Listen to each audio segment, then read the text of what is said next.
Sud Radio, les vraies voix qui font bouger la France, 19h-20h, les vraies voix qui font rouler la France. On vous souhaite la bienvenue, les vraies voix qui font rouler la France. Allez au sommaire de cette émission. Arrivé sur le marché français l'an dernier, le constructeur chinois XPeng, spécialiste de la conduite autonome, continue son expansion à travers l'Europe. Actuellement, la marque propose 2 modèles de SUV dans l'Hexagone. Thomas Rodier, directeur marketing et communication d'XPeng, sera avec nous dans quelques instants. Indra Automobile Recycling est un acteur clé du recyclage automobile en France. Créée en 1985, l'entreprise s'est imposée comme un leader dans la gestion de la fin de vie des véhicules et l'optimisation du réemploi des pièces détachées. Pour en parler, Florence Bayeul, directrice générale d'Indra Automobile Recycling. H2 Grim, finaliste du Grand Prix ACF Autotech, est une entreprise technologique bretonne fondée en 2019, spécialisée dans les solutions énergétiques bas carbone pour le bâtiment, la mobilité légère et la flexibilité énergétique. Olivier Stratt, le cofondateur, sera avec nous en fin d'émission.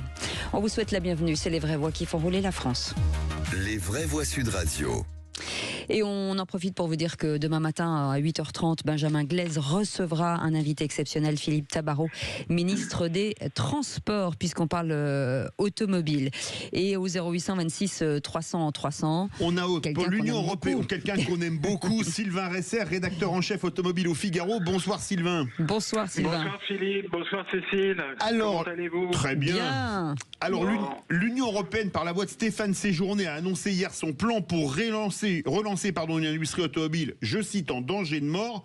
On va sortir de la naïveté, a dit Stéphane Séjourné. Faut-il le croire, Sylvain Resser ? En fait, je vois pas trop ce que ça veut dire, sortir de la naïveté. C'est plutôt la Commission européenne qui était un peu naïve de penser que les choses allaient changer comme ça avec le plan qui était décidé. Et on voit bien que finalement la vitesse de changement du marché n'évolue pas aussi rapidement que souhaité. Ouais. Et les constructeurs avaient tiré la sonnette d'alarme déjà l'été dernier en disant que les objectifs mis en place à partir de 2025, les objectifs café de réduction du CO2 étaient finalement inatteignables. Et finalement, ce qui a été décidé cette semaine, c'est plutôt un premier pas qui va dans le bon sens. Ce qui est fou, Sylvain Resser, c'est que tout le monde en parle depuis déjà des mois et des mois et des mois. C'est-à-dire que là, on a l'impression de tomber de son armoire, mais en fait, les constructeurs l'avaient déjà anticipé. Le problème, et c'est vrai un peu pour tous, c'est que c'est à chaque fois que le patient est malade qu'on se décide à intervenir, alors que les constructeurs, effectivement, tirent la sonnette d'alarme depuis quelques mois déjà. Parce que ce qui est en jeu, c'est des amendes, des milliards d'amendes. Ils avaient estimé à 15 milliards d'amendes le non-respect des normes de réduction de CO2. Mmh. Et en fait, si on regarde bien, qu'est-ce que ça veut dire ? Ça veut dire que les constructeurs, cette année, ils devaient vendre au moins 25% de leur production en véhicules électriques. Or, on voit que le marché européen ne dépasse pas les 15% aujourd'hui. Mmh. Donc, ce qui risquait de se passer, c'est que soit on arrêtait de vendre des voitures thermiques, ça voulait dire fermer des usines qui produisent des véhicules thermiques, ou soit finalement moins vendre de voitures thermiques, ce qui revient au même, et puis finalement payer des amendes, ce qui était difficilement concevable. En même temps, on ne peut pas obliger les acheteurs, en tout cas les consommateurs, enfin les automobilistes à acheter des voitures électriques s'ils ne peuvent pas et s'ils n'ont pas les moyens, ça c'est sûr. Non, mais c'est bien le problème, c'est que finalement, on ne peut pas faire. C'est finalement le client qui décide. On ne peut pas faire sans le client. C'est lui qui décide de la voiture, du modèle qu'il va acheter. Et on le voit aujourd'hui en Europe, les ventes de véhicules électriques sont à 15% depuis les 2 premiers mois de l'année 2025, c'est 15%. Alors que ça devrait être 25% si on veut être dans les clous de la baisse du CO2. Merci beaucoup Sylvain Resser, rédacteur en chef automobile au Figaro. Vous restez avec nous dans un instant. On va parler d'une voiture électrique, une marque qui déboule en France, qui est déjà un petit peu partout en Europe aussi. Thomas Rodier sera avec nous, directeur marketing et de la communication de XPeng France. On vous souhaite la bienvenue. On est ensemble jusqu'à 20h. C'est Valérie Expert. C'est Gilles Gonzman. Alors Valérie, j'ai une grande nouvelle pour vous. On a atteint le 1 000 000 d'abonnés sur notre chaîne YouTube de Sud Radio. Merci à vous, auditeurs de Sud Radio. Merci d'être aussi nombreux à nous écouter. Et nous continuerons de parler vrai. Sud Radio.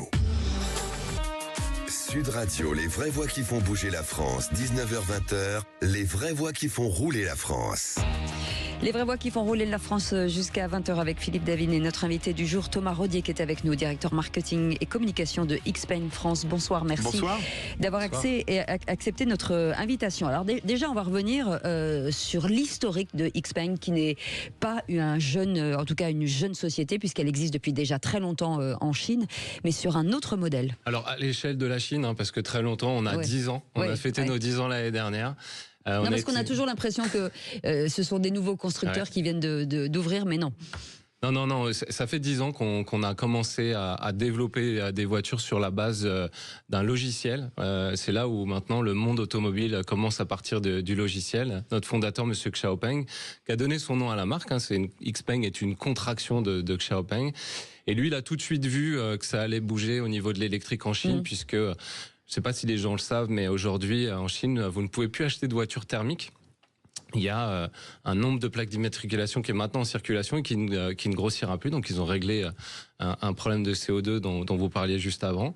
Et donc, voilà, aujourd'hui, les ventes de véhicules électriques en Chine, c'est 50%. Donc, la vision de Xiaopeng sur ce sujet-là a été importante pour développer des vrais véhicules électriques encore une fois sur la base d'un software qui permettent aux véhicules d'évoluer dans le temps avec des mises à jour régulières et surtout une grande efficience électrique puisqu'aujourd'hui nos véhicules permettent plus de 570 km en norme WLTP d'autonomie, mais surtout et avant tout une recharge rapide. Aujourd'hui, on fait partie des véhicules qui rechargent les plus vite sur le marché. On va de 10 à 80% en moins de 20 minutes. Ce qui fait que voilà, tout ce qu'on pouvait penser jusque-là sur les arrêts un peu rédhibitoires aux bornes, maintenant sont un peu derrière nous, en tout cas avec ces véhicules-là. Vous avez réfléchi à un écosystème en fait, c'est-à-dire vous vendez tout un écosystème et de services, parce que c'est ça aussi. Oui, c'est ça. Et surtout, on arrive avec des véhicules qui sont vraiment faits pour être électriques. C'est plus des compromis comme on a pu voir jusque-là et qui amenaient un peu moins d'efficience, des compromis sur l'emplacement des moteurs, des batteries. Là, c'est des voitures qui sont nées électriques. Xpeng a toujours misé sur l'électrique. On ne vend que des véhicules électriques et qui sont très en avance sur ce qui peut se faire à l'heure actuelle en Europe. Alors, une des ambitions de Xpeng, c'est de devenir, je cite, un leader mondial des véhicules électriques à intelligence artificielle.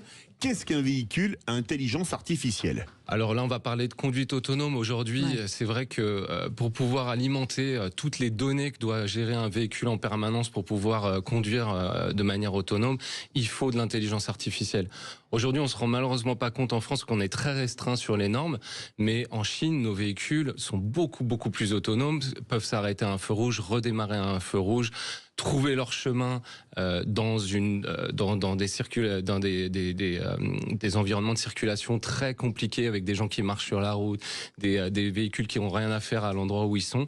Et donc l'intelligence artificielle va permettre aux caméras dont nos véhicules sont équipés de trouver leur chemin dans une circulation qui évolue en permanence et qui peut amener des circonstances auxquelles le véhicule doit pouvoir réagir tout seul.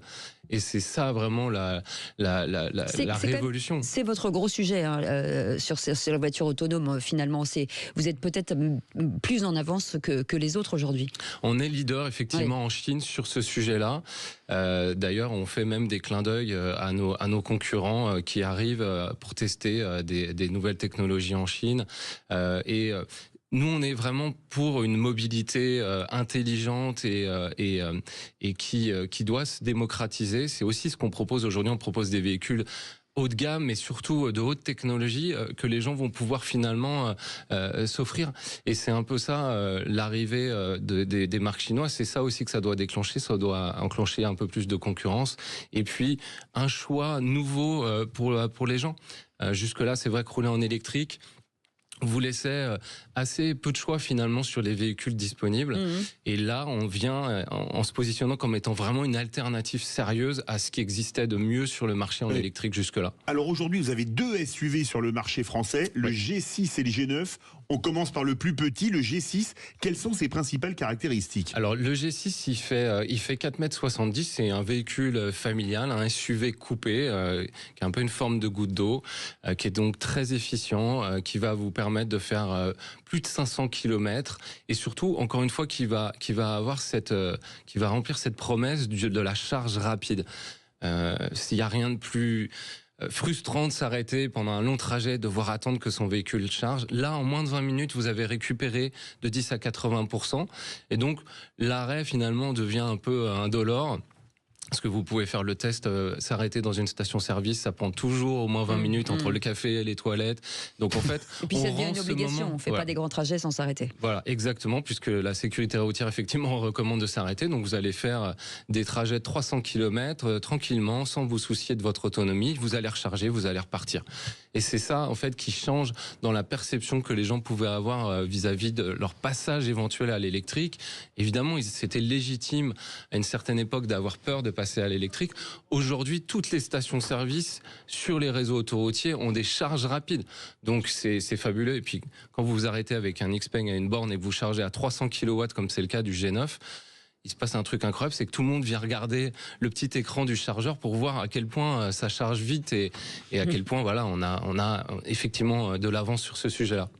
Le G9, pour ceux qui nous regardent en vidéo, notamment sur la chaîne YouTube qui a passé le 1 million d'abonnés aujourd'hui, vous l'avez sous vos yeux. Alors là, c'est un gros SUV et vous avez notamment, par exemple, et également pour le G6, plusieurs finitions, notamment celle avec grande autonomie où on charge pour des plus longs trajets. Ouais, vous allez pouvoir faire 570 km et surtout vous allez retrouver un intérieur qui est digne de vraiment de ce qui se fait de mieux dans le premium allemand. Je vais vous dire, quand on voit les sièges avant en position couchette, moi ça m'a fait penser au business class dans les avions. C'est ça, c'est-à-dire que vous avez effectivement un support sous les cuisses comme dans un siège de première classe. Vous avez également un écran qui est dédié aux passagers avec un petit fil de confidentialité, ce qui fait que le conducteur va pas être gêné et le passager s'installe. Vous avez 4 sièges massants et vous allez pouvoir vous mettre un film, connecter votre casque Bluetooth sur l'écran dédié aux passagers. Et regardez Apple TV, YouTube, Sud Radio sur YouTube. C'est le meilleur choix. Évidemment, on est bien d'accord. Est-ce qu'on est dans le tout compris en fait? Il y a pas d'option en fait. Il n'y a pas d'option. Alors il y a une option sur G6 qui est le crochet d'attelage, parce que bon, il y a des gens qui n'en ont pas besoin, qui n'ont pas forcément envie de le payer. Mais sinon, tout est standard. Les jantes aluminium, les sièges ventilés. Vous avez vraiment l'embarras. Enfin, pas du choix du coup, puisque tout est standard. Et sur G9, on a une option pack premium qui va vous amener des sièges en cuir, parce qu'on a encore des clients qui veulent retrouver cette sensation du cuir. Et puis un système audio 22 haut-parleurs qui est fait par Dynaudio, qui est un grand acousticien des régions nordiques et qui vous permet d'avoir un son pour les mélomanes qui est vraiment hors du commun. 2 questions pour moi intéressantes, c'est la stratégie du réseau, c'est la première chose, et la deuxième chose, c'est la politique de prix aussi. Ouais. Alors, quand on est arrivé sur le marché, on a regardé un petit peu évidemment ce qui se faisait et on s'est dit qu'en fait le mieux c'était de s'en remettre à ceux dont c'était le métier de vendre des automobiles. Nous, on sait faire de très très bonnes voitures, mais les vendre est un métier à part qui est fait par nos distributeurs. On s'est allié à de très grands distributeurs en France, comme Eden Auto, comme Jeanlin, et puis dans le Nord avec Easy Motor par exemple, qui nous ont aidés à lancer la marque et surtout qui vont être rassurants pour le consommateur. C'est vrai qu'aujourd'hui on nous connaît pas bien. On fait sur le côté territorial, c'est-à-dire qu'on connaît bien son public, c'est ça que vous voulez dire. Là, vous allez avoir, quand vous allez aller chez Jeanlin à Lyon ou à Grenoble, vous allez être rassuré parce que Jeanlin est une vraie signature, tout comme les Eden Auto dans le Sud-Ouest. Et c'est eux qui vont s'occuper de l'entretien de votre véhicule. Donc il n'y a pas de surprise ou de centre de réparation. La personne à qui vous achetez votre voiture est celle qui va l'entretenir dans le temps et qui va être votre interlocuteur. Donc c'est à la fois un véhicule très moderne, mais après avec une approche très traditionnelle, parce que c'est ce qu'on s'est rendu compte, c'est que le client, c'est ce qu'il attend. On a vu des expériences d'autres de nos concurrents qui sont un petit peu frustrantes pour le consommateur. Donc on s'est dit qu'on allait reprendre les bonnes vieilles recettes. Exactement. Et cette politique de prix, justement? Alors nous, on se veut vraiment comme démocratisant la haute technologie. C'est vrai que si vous voulez un véhicule très très performant aujourd'hui en électrique, et c'est vrai que ça va tout de suite chiffrer. Aujourd'hui, G6 est disponible à partir de 470 € par mois, ce qui est extrêmement compétitif, et ça sans apport. Et G9 est disponible à partir de 670 €. Donc vous avez des véhicules qui sont bourrés de technologie, qui sont des très très très bons véhicules électriques qui sont disponibles à un prix extrêmement abordable. Et voilà, qui vont permettre à des gens d'accéder à ce type de véhicule plus facilement. Alors, il y a une chose incroyable qu'on lit, qu'on a lu en préparant l'émission. Vous faites même des véhicules volants. Oui, alors ça, c'est Est-ce que ça va arriver en France? On vous recevra à ce niveau-là. Hein. Moi, vous me faites piloter, j'embarque Cécile avec moi, on décolle. Certainement pas. C'est moi qui conduis. Je vous rassure, Cécile, c'est des véhicules qui volent de manière autonome, parce qu'encore une fois, on a de l'intelligence artificielle qui va opérer ces véhicules-là. Je pourrais le pousser à l'extérieur, c'est ça mon problème. Donc en fait, effectivement, on se rend pas bien compte, mais XPeng fait partie de ces grands groupes de tech chinois qui ont d'autres activités que la voiture électrique. Nous, on fait des robots qui vont pouvoir travailler dans nos usines, aider les gens à terme. Et on fait également ces fameuses voitures volantes qui sont une réalité puisqu'on en vend, et ça permet de faire des trajets courts en ville, sur des trajets qui seraient difficiles en voiture ou pas, on va dire, pertinents en hélicoptère.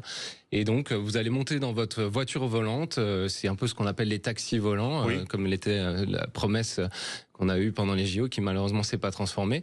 Aujourd'hui, en Chine, c'est une réalité, ces véhicules-là, et ils volent, et on en vend. On est en train de construire une usine pour pouvoir en vendre. On a déjà 2000 précommandes d'un véhicule qui s'appelle le Land Aircraft Carrier, qui ressemble à une sorte de porte-avions avec un petit drone à l'arrière qui va vous permettre de faire de l'exploration. Alors, je sais que ça paraît dingue, mais c'est une réalité en Chine. Pour l'Europe, ça sera sans doute plutôt un véhicule d'intervention pour les services d'urgence, pour pouvoir aller faire des repérages sur des incendies, des choses comme ça. Et donc avec des véhicules qui sont 100% électriques et donc respectueux de l'environnement. On a compris que le futur avec vous, c'était déjà aujourd'hui. C'est ça que je voulais dire. Qui sont vos clients aujourd'hui? Vous allez chercher qui? Alors, nos clients, ils aiment beaucoup, ou en tout cas, ils aimaient beaucoup les voitures américaines de notre ami, ou pas d'ailleurs, Monsieur Musk, qui donc avaient... Beaucoup ont été déçus aujourd'hui, hein. Oui, une déception. C'est moi qui le dis. Voilà, c'est vous qui le dites. En tout cas, jusqu'à maintenant, ils avaient raison finalement d'aller vers cette marque, parce que vous aviez un réseau de charge, vous aviez des véhicules très efficients. C'était très innovant. Absolument. Le réseau de charge aujourd'hui, il est partout. Vraiment, il faut vraiment être au milieu de nulle part, et on l'a démontré récemment. On a un taxi qui vit dans les gorges du Tarn et qui s'en sort parfaitement. Il fait des longs trajets. Je vous invite à aller voir notre vidéo du taxi Valentin sur notre chaîne YouTube, qui est vraiment, enfin voilà, c'est un taxi social. Il emmène les gens à l'hôpital avec son taxi électrique. C'est fabuleux. Et donc voilà, tout est possible aujourd'hui avec l'électrique. Vous allez pouvoir vous en retrouver. Donc nous, pour revenir à nos clients, on pensait vraiment qu'on allait vendre énormément à des gens qui étaient déjà passés à l'électrique. C'était en tout cas ma conviction. Et on se rend compte que vraiment il y a pas mal de gens qui viennent avec des moteurs thermiques et qui font reprendre leur voiture à moteur thermique pour passer chez nous. Donc je pense qu'on a fait un bon boulot avec tous les gens qui nous ont accompagnés sur le lancement, tous les influenceurs qui ont découvert ce produit et qui forcément, vu ses qualités, ont pu n'en dire que du bien. Et ça a vraiment permis de convaincre beaucoup de gens. Donc on a une clientèle très variée, beaucoup plus variée que ce qu'on pensait. Merci beaucoup Thomas Rodier d'être venu jusqu'à nous, un directeur marketing et communication de XPeng France. Voilà, on vous souhaite bien entendu beaucoup de succès.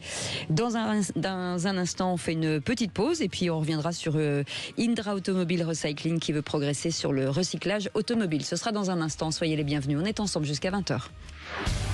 C'est François Trio. Sud Radio.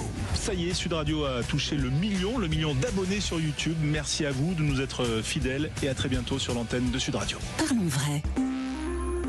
Radio, station multiservice. Vous est présenté par les bornes électriques Station E et son badge universel pour des usagers libres et heureux. Informations et conditions sur station avec un s-e.com. Et nous sommes en compagnie de Romain Collat, maire de Boussy-Saint-Antoine dans l'Essonne et vice-président des Petites Villes de France. Bonsoir monsieur le maire. Bonsoir monsieur le maire. Bonsoir. À un an des élections municipales, nous avons décidé de recevoir donc Romain Collat.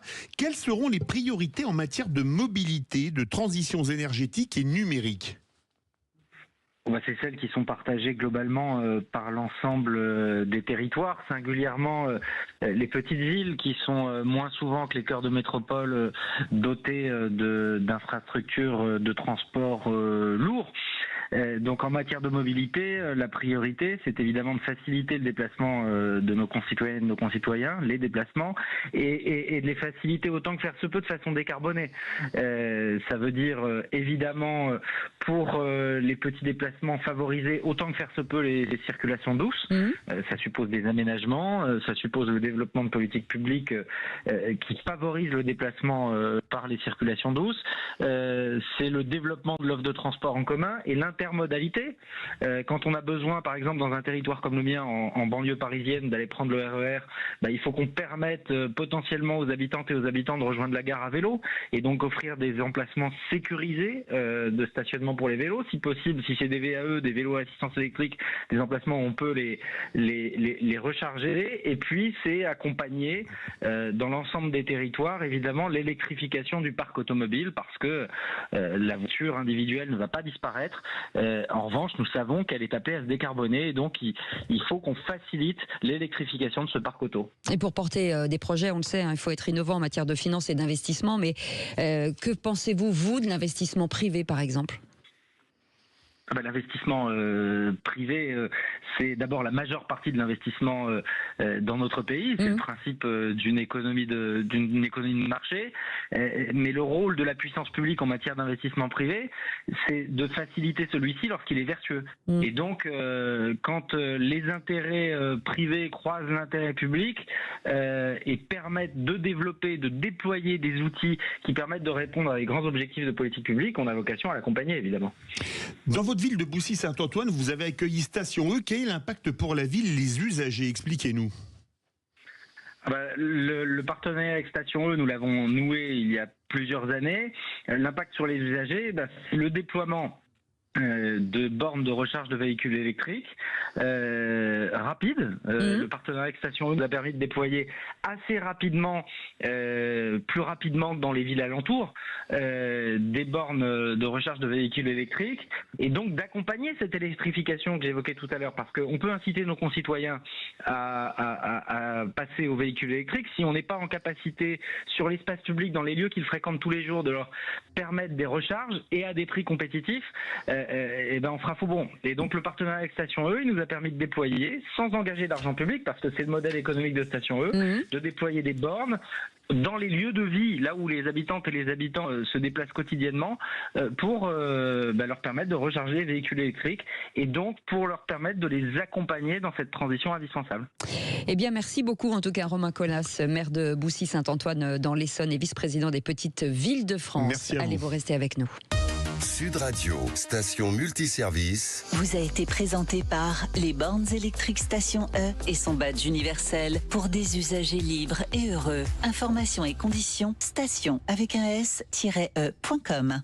Indra Automobile Recycling qui veut progresser, en tout cas le recyclage automobile. Florence Bailleul est avec nous. Bonjour, merci d'avoir accepté notre invitation. Bonsoir. Enfin plutôt bonsoir.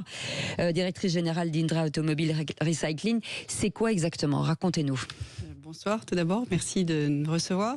Tout d'abord, Indra, c'est le premier réseau de centres de déconstruction automobile en France. Oui. Donc aujourd'hui, nous représentons plus de 300 centres et qui ont pour vocation de récupérer les véhicules hors d'usage, de les dépolluer, de les déconstruire et d'offrir toutes les pièces issues de cette déconstruction à la réutilisation, et y compris des matières premières qui pourront être recyclées. Est-ce que la France est plutôt en avance ou plutôt en retard par rapport aux autres pays européens en termes de recyclage de ce qu'on appelle les VHU, véhicules hors d'usage ? Alors, en termes de taux global, oui. En fait, la France est a été assez pionnière dans cette activité. Attention, près du micro, parce qu'on vous perd. Voilà. Pardon, c'est ça. Excusez-moi. Donc oui, la France a été pionnière et aujourd'hui, elle l'est d'autant plus que la loi AGEC qui régit en fait les différentes filières de récupération des déchets, est en train d'être mise en œuvre et impose la responsabilité élargie du producteur qui doit maintenant s'organiser et choisir des filières et des prestataires pour récupérer ces véhicules en fin de vie de sa marque. Il a fallu une petite pédagogie pour les Français de se dire qu'on peut réutiliser certaines pièces de voitures où on sent que maintenant ça commence à rentrer finalement dans le quotidien. Absolument. Alors c'est à la fois de la pédagogie, c'est de la réglementation, c'est des incitations. Les assureurs avec lesquels nous travaillons sont très concernés, à la fois dans des objectifs de responsabilité sociétale et environnementale, mais également pour des raisons économiques. L'inflation a fait son chemin et aujourd'hui, la pièce issue de l'économie circulaire est une énorme alternative à la pièce d'origine. On recycle à peu près tout aujourd'hui dans une voiture. Le métal, on le refond. Le verre, on peut s'en occuper. Les plastiques, les refaire. Est-ce qu'il y a encore des parties pour lesquelles c'est plus problématique? On pense notamment aux batteries pour les voitures électriques ou d'autres. Alors, je me permettrai juste, avant de passer aux batteries électriques, qui, je sais, sont un sujet totalement d'actualité, de dire que oui, énormément de choses sont recyclées, mais finalement, seulement 30% est réutilisé à des fins automobiles. Et le reste est plutôt recyclé à d'autres fins ou en termes de valorisation énergétique. Donc, le premier enjeu, c'est de passer de ces 30% à 70% de réutilisation dans la filière. Donc ça, c'est un vrai enjeu et ça présente un certain nombre de défis. En ce qui concerne les batteries électriques, vous le dites, aujourd'hui la filière n'est pas encore prête. Vous l'entendez autant que moi tous les jours, les projets qui devaient voir le jour ont du mal à s'établir et donc il y a un gros enjeu au niveau européen pour créer une vraie filière de recyclage des batteries. Est-ce qu'il y a une notion de formation aussi auprès des professionnels de l'automobile sur ces pièces de réemploi par exemple ? Absolument, et puis il y a aussi une professionnalisation de la filière parce qu'aujourd'hui ce qui a beaucoup progressé, ça a été la mise à disposition des pièces et maintenant nous travaillons avec les différents centres à une meilleure qualification pour que les pièces soient bien comprises. Vous pouvez très bien disposer d'une porte avec un certain nombre d'impacts qui peut être réutilisé, mais ça implique de savoir exactement ce que vous allez recevoir et de pouvoir vous préparer au travail de réparation. Juste avant de... Pardon Philippe, parce que sinon je vais oublier, vous vous souvenez de ma mémoire. La pédagogie faite aussi sur ces pièces de réemploi en disant attention, c'est très encadré, n'allez pas faire n'importe quoi sur Internet. C'est ça aussi qu'il faut dire aux clients finaux, de dire qu'il y a une traçabilité. Absolument. Ça c'est extrêmement important. Et donc vous avez aujourd'hui une offre qui est de qualité et qui a énormément augmenté. Et ce qu'il faut voir, c'est que sur les véhicules, en moyenne, aujourd'hui, il y a à peu près 15 pièces qui sont réparées, qui sont déconstruites et qui sont récupérées. Et le marché va aller jusqu'à une extraction de 30 pièces et de mise à disposition de pièces qui... Oui, doublement du potentiel dans les 5 années à venir. Le 18 mars prochain, c'est la journée mondiale du recyclage. Qu'est-ce que vous en attendez ? Beaucoup de travail vis-à-vis du consommateur final, parce que le sujet c'est attention à ce qu'il est nécessaire pour bien recycler votre véhicule. Votre véhicule est en fin de vie. N'hésitez pas à consulter les sites. Aujourd'hui, c'est encadré. Donc, n'allez pas donner votre véhicule à... vous savez, ces petites affichettes, ces 06 qu'il y a sur chacun des feux rouges. Reprends tout à 100 euros. Reprends tout à 100 euros. C'était 100 euros, c'est devenu 150. Donc, il y a aussi une inflation. Là, elle est plus forte que d'habitude, 50%. Ça a beaucoup augmenté. Attention, ça implique que ces véhicules ne seront pas forcément dépollués dans de bonnes conditions, même souvent dans de mauvaises conditions. Ça veut dire que les pièces ne seront pas forcément mises à disposition. Et je passe les autres utilisations et la sécurité. Et de sécurité, absolument. Merci mille fois Florence Bayeul d'avoir été notre invitée directrice générale d'Indra Automobile. Recycling, on peut le dire en anglais ? Oui, vous pouvez, puisque nous sommes en France, mais nos ambitions deviennent européennes. Et ben voilà, ça y est. Elle est déjà partie à l'étranger. Restez avec nous dans un instant. Recycling. Allez, dans un instant, on va revenir avec une start-up. Vous savez qu'on est partenaire du Grand Prix ACF Autotech. Ça s'appelle H2 Grim. On en parle dans un instant. Oui. C'est Jean-Marie Bordry. Sud Radio. Vous vous rendez compte? Vous êtes 1 million à nous suivre sur la chaîne YouTube de Sud Radio. Continuez à rejoindre la vague du Parlons Vrai et surtout continuez à écouter Sud Radio. Parlons vrai. Sud Radio, les vraies voix qui font bouger la France. 19h-20h, les vraies voix qui font rouler la France. Et on est ravis de vous accueillir, bien entendu, dans les vraies voix qui font rouler la France. On est avec Philippe David, on est ensemble jusqu'à 20h. Et on va parler d'une très jolie start-up, la start-up du jour, H2 Grem, avec Olivier Lestrade qui est avec nous, cofondateur. Merci d'avoir accepté notre invitation. Alors, je vous demande ce que je vous ai demandé hors antenne, pourquoi H2 Grem? H2 pour hydrogène et Grem pour énergie en breton. Voilà, et vous parlez pas breton, bien entendu, donc je ne vais pas vous parler breton. C'est quoi l'ADN de l'histoire finalement de cette start-up? Alors l'histoire date de 92, mais plus récemment, c'est pour répondre à une problématique européenne où on n'a pas de la matière première pour décarboner. Donc comment peut-on développer une technologie sans matière première critique? Ça s'appelle l'hydrogène, et on a développé toute une infrastructure autour de l'hydrogène qui permet, par l'électrolyse de l'eau, de produire l'hydrogène et d'alimenter des maisons et des voitures.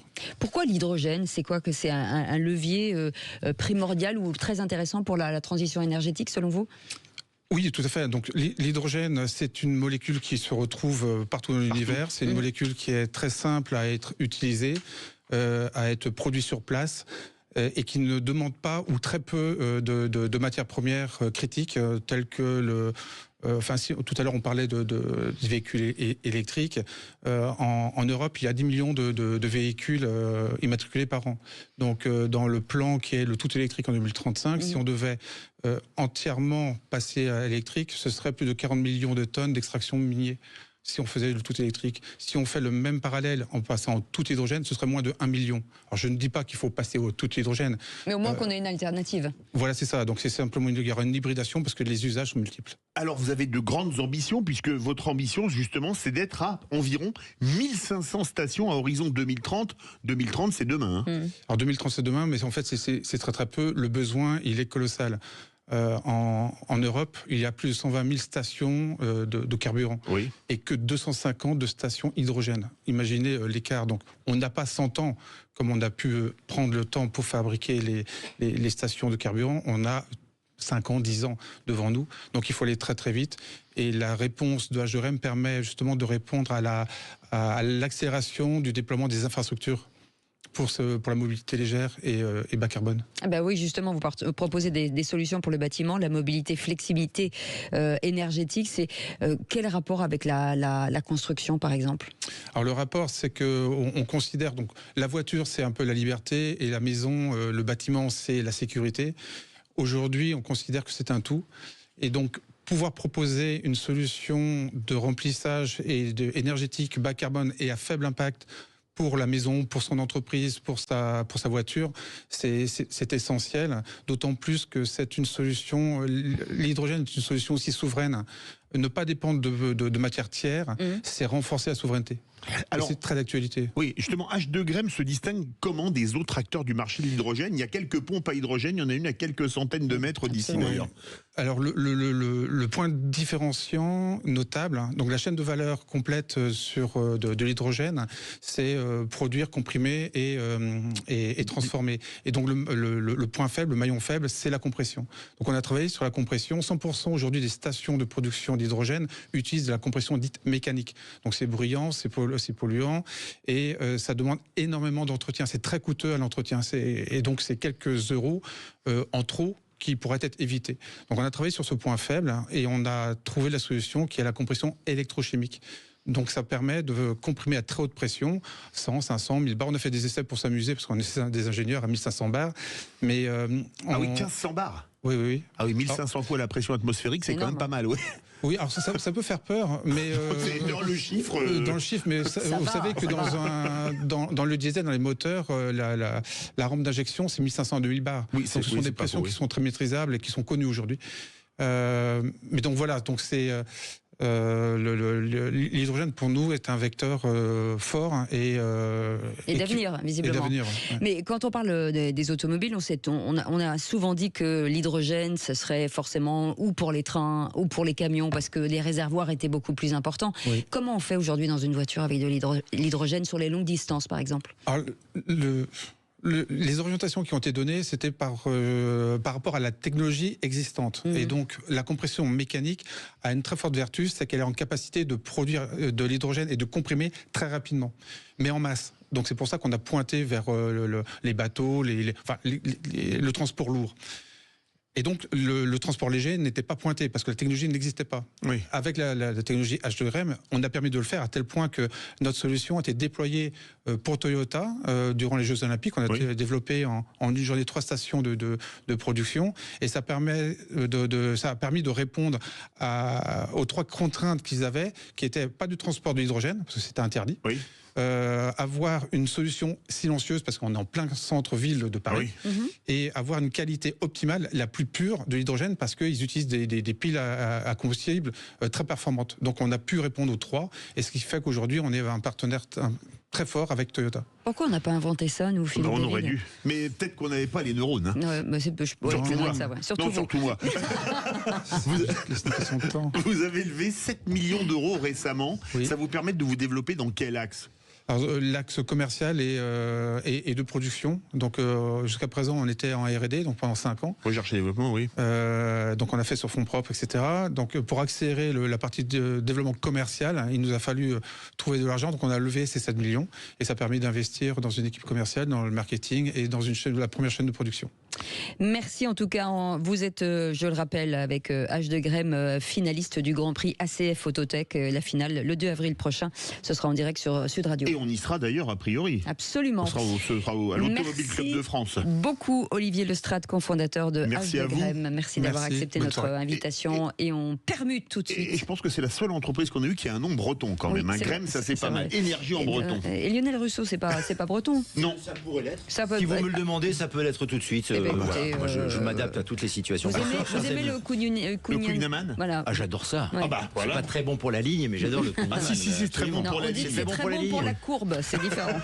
Exactement. Enfin, tout dépend comment on voit la ligne. Et on pourrait poser la même question d'ailleurs pour les joueurs du Paris Saint-Germain. Ouais. Comment ont-ils apprécié la courbe du but que Liverpool a marqué hier soir, alors que le PSG a outrageusement dominé cette rencontre?